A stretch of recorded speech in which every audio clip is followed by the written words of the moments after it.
Hey everyone, I just have to share this mind-blowing fact from Kanji. Get this, if you're holding over 2,000 XRP right now, you're literally in the top 10% of all XRP holders worldwide. Like, how crazy is that? Look, here's what I always preach to you guys when you're jumping into crypto, especially XRP. Please don't go overboard. Only invest what you can actually afford to lose. Then just chill out, be patient, and let the magic unfold. Now, I keep hearing people say you absolutely need 20,000 XRP or you're basically doomed when things pop off in the coming months, especially once XRP rockets past that $20 mark. Right now, you're looking at $20,000 just to grab 1,000 XRP, and somehow people still don't get that this amount could literally change your entire life. But here's the thing. Fast forward just 2 years and owning 1,000 XRP, dude, you're going to be an absolute legend. Trust me on this one, because XRP's trajectory is pointing straight up. No question about it. We're literally standing right at the edge of massive institutional adoption here, people. And that's your golden ticket to mass adoption territory.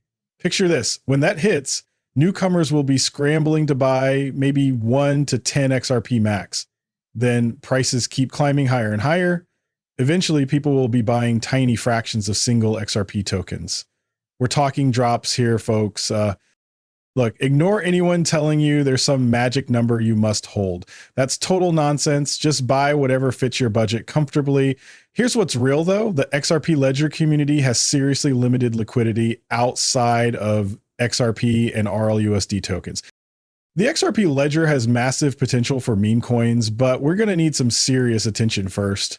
Look, most XRP holders outside our ledger, they're probably not switching things up anytime soon. These folks are laser focused on XRP itself. And honestly, many just don't know how to mess around with other tokens beyond the basic buy, sell, dance on exchanges. So here's what XRP ledger meme community's got to do. We need to branch out. Hit up those ecosystems where degen and meme culture are absolutely thriving. I'm talking Solana, Ethereum, Base, you know the drill. Want to know the real reason people aren't scooping up XRP ledger meme coins? Most XRP holders jumped ship from memes ages ago. Plus, everyone's worried these coins might vanish once regulations really kick in. Check this out. They literally just launched that cross-bender task force at the SEC and CFTC. And guess what they're zeroing in on? Rug pulls, which describes most of these meme coins perfectly. Here's the reality. XRP Ledger wasn't designed for meme coins at all. This thing was built from the ground up for institutional adoption, period. Talk to any XRP holder and they'll never bring up meme coins, not once. These people are laser focused and completely locked in on utility. This whole mindset comes from understanding two key systems. First, future DeFi and TradFi, they're not enemies battling it out. They're actually merging into tomorrow's financial rails. Everyone keeps saying it's DeFi versus TradFi, like it's some epic showdown, but that's totally missing what's really happening here. What we're actually seeing is TradFi and DeFi coming together, and there's tons of traditional finance moving into this space already. Look, these massive institutions, they're straight up refusing to jump into DeFi. And here's why. They're absolutely crushing it with today's system, making bank off every single transaction. DeFi completely flips the script, eliminates all those middlemen, and slashes those crazy fees. Think about giants like JP Morgan and Goldman Sachs. They're fighting tooth and nail to keep things exactly as they are because, let's be real, they're printing money with the current setup. Here's the game changer. When TradFi and DeFi finally merge, anyone not jumping on this train is getting left in the dust, period. That's exactly what's happening right now. The SEC and CFTC are pushing for 24/7 stock trading. Imagine that, nonstop trading. That could absolutely supercharge these markets, just like we've seen with crypto. And they're going 24/7 because the stock market is getting tokenized as we speak, and it's about to explode globally. This is absolutely huge. We're not just talking about the US anymore. Imagine people from literally anywhere on the planet jumping into American stocks. I mean, come on, that's completely revolutionary. Think about all that fresh money flowing in from every corner of the world. And you know, it's exactly what we're seeing happen with crypto right now. The whole game has gone global, and honestly, it's pretty incredible to witness. Everyone keeps obsessing over what's happening in the United States, right? But here's the thing, as a crypto investor, you absolutely cannot just tunnel vision on America alone. I mean, come on, there's massive stuff going down in the EU right now. The UK's making moves too. And don't even get me started on BRICS. It's literally exploding everywhere you look. This whole space is going absolutely global, which is exactly why Ripple was smart enough to expand worldwide, even during that brutal bear market we all survived. They basically said, screw it, and just started conquering everywhere but the US. Total boss move. Listen up, the planet is freaking huge. Okay, stop being that person who only stares at America. But here's where it gets juicy. Retail stablecoin adoption just absolutely demolished every record as shops everywhere finally getting it. We're witnessing adoption moving at warp speed, no joke. Of has dropped some mind-blowing stats. Those tiny $250 and under transactions, basically your coffee and groceries money. Boom, $5.840 billion. That's real people using real crypto for real stuff, and it's absolutely bonkers. It's literally just smashed every single record Visa has ever seen. And here's the crazy part. Liam totally called this in the report, but we've still got 4 whole months left in this year. Can you believe that 2025 is already becoming the absolute craziest period ever for stablecoins, especially when we're talking transfer volumes? But here's where it gets really wild. Everyday consumers, regular people like you and me, are finally jumping into stablecoins. That's where this massive surge is actually coming from. And it's just getting started. We're talking about people from Nigeria, India, Bangladesh, Pakistan, and Indonesia, right? And these folks opened up about why they're jumping on the stablecoin bandwagon and what they're expecting from these crypto assets that are pegged to regular currencies. Here's the crazy part. A huge chunk of these 2,600 people said they switched to stablecoins for one main reason. They're absolutely done with those ridiculous banking fees and painfully slow transfers. I mean, think about it. They're fed up with Swift too, because so many of these people are working abroad and need to send money back to their families. They're sick of getting hit with those crazy high fees, and they want their money to move instantly. They don't want to wait around for days anymore. Okay, so stablecoins, total game changer, right? But here's where things get absolutely wild. Throw XRP into the mix with stablecoins, and boom, you've got something seriously powerful on your hands. That's the beauty of XRP. This bad boy is destined to become the world's bridge currency. But wait, someone's going to ask me, hey, what about Bitcoin though? Listen, Bitcoin's basically become that luxury car nobody can afford anymore. It's priced regular folks right out of the market. That's where XRP swoops in like a superhero. Everyone's constantly buzzing about retail investors, right? Retail hasn't even shown up to the party yet. We're all sitting here waiting for that massive FOMO explosion. Well, here's a reality check. When that tsunami of retail money finally hits, where exactly do you think it's heading? These everyday investors aren't going to throw their hard-earned cash at Bitcoin above 100K, and they sure aren't touching Ethereum above 4,000 when XRP is just sitting there looking pretty at around $3. Listen up, because retail FOMO for XRP is about to go absolutely crazy. I'm telling you, the FOMO we're going to see this cycle is going to be off the charts insane. Everyone and their mom is going to want to grab XRP, especially once this thing really starts exploding upward. You're going to have people frantically buying at $10, $15, even $20. And tons of regular folks are going to get completely priced out as we climb. People will literally be buying tiny fractions of just one XRP. It's going to be wild to witness why Swift is heading straight toward becoming the next Kodak. Listen to this. But it's not true that Swift is really used as Swift never closed the country. So you could think of that, but they're closing sanctioned banks. So they're preventing sanctioned institutions to use the network. Like anybody, like any banks cannot do business, or any corporates cannot do business with a sanctioned entity. So it's more like you turned off a specific node. Yes. You didn't actually turn off, let's say, a geographic cluster. Yeah, the whole country. Yep. So that's important to make a difference. But will CBDC has an impact on Swift as it exists today? Yes, it will.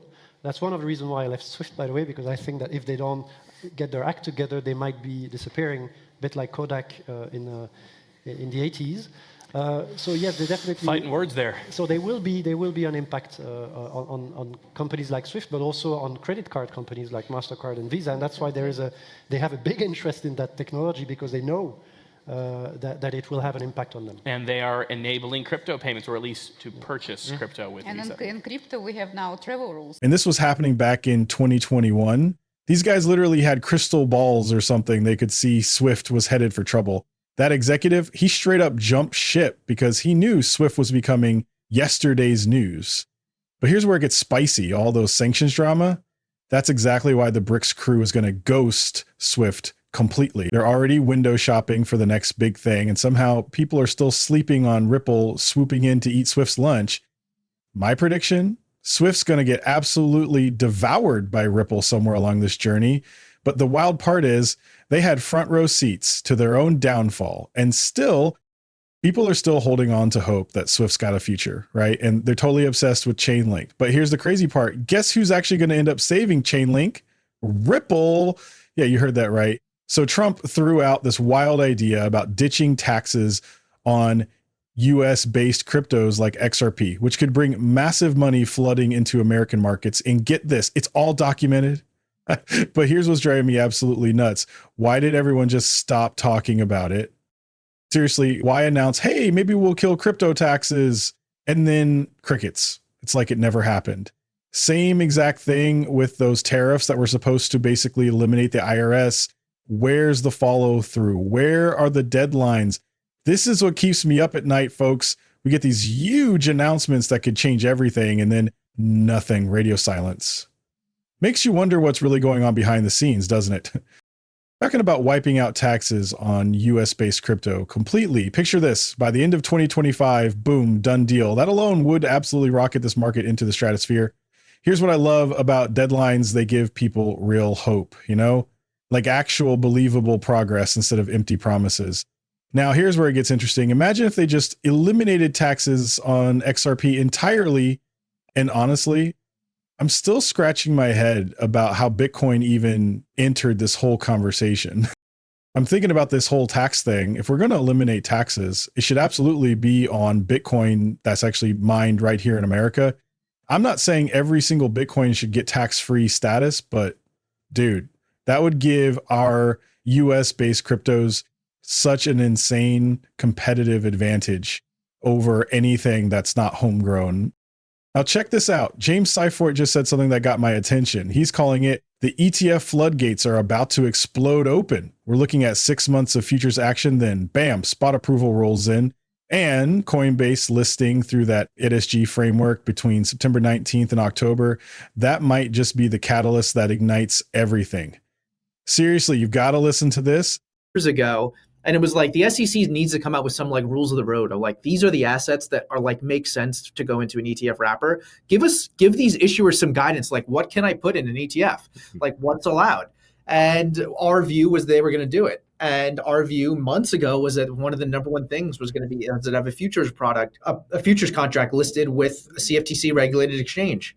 And that's what came out. So the SEC is working now with those issuers, with the exchanges to say, like, if you meet all these criteria, we'll allow you to list an ETF that holds this underlying asset. We don't need to get into too much specifics, but it comes into like surveillance sharing agreements and these different ISG organization that basically allows all these exchanges to share data with each other. But really, at the end of the day, the number one requirement is basically that you have a futures contract on an asset for at least 6 months with one of those futures exchanges that meets the requirements of the CFTC, SEC. And if you do that for 6 months, they're basically going to allow you to have an ETF, which immediately opens the gate for a whole bunch of different assets. So Coinbase derivatives, that platform, is part of the ISG framework. So anything listed on Coinbase derivatives with a futures contract for 6 months, theoretically, once this framework is approved, or if it's approved as it's currently, there's going back and forth. Like as you saw with the Bitcoin ETFs and Ethereum ETFs, it's the issuers exchanges going back and forth with the SEC. And that's what they're doing with this framework. Theoretically, the earliest it could be approved is sometime, I think it's like September 19th. I wouldn't hold my breath for that, but that's where things are headed. But we have a whole bunch of ETFs due under the old process starting in like early October. So essentially, they're going to theoretically open the floodgates once these platforms open these assets for futures contracts. So mark your calendars. September 19th to early October could be the window when we finally see that spot XRP ETF drop. And this is exactly why those futures we've been talking about are absolutely crucial moving forward. But here's the thing. Once this actually happens, I'm telling you, XRP's price is going to move fast, like really fast. I have a feeling tons of people are going to spend the rest of September just loading up their bags with XRP.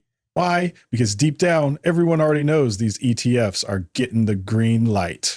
Think about it. You don't just file all these ETF applications if you're expecting them to get rejected, right? It's not a matter of if anymore. It's when. This thing is happening, folks. And get this, you're going to love this detail. The SEC Inspector General who was in charge of investigating Gary Gensler's text messages, that was Deborah Jeffrey. And she was actually appointed by Gary Gensler himself just under 3 months before his phone mysteriously went dark. I mean, what are the odds, right? And then boom, remote wipe activated. The IT pulls the nuclear option. They completely factory reset this thing. We're talking about Gensler's phone getting the full scorched earth treatment in September 2023. But wait, it gets spicier. Just months before this digital disappearing act, what's happening? We've got the whole Prometheum saga blowing up. FTX is literally imploding in real time. And guess who's on her anti-crypto crusade? Elizabeth Warren going full beast mode, trying to nuke the entire space. But here's the plot twist nobody saw coming. Now we're seeing exactly how deep this rabbit hole of corruption actually goes.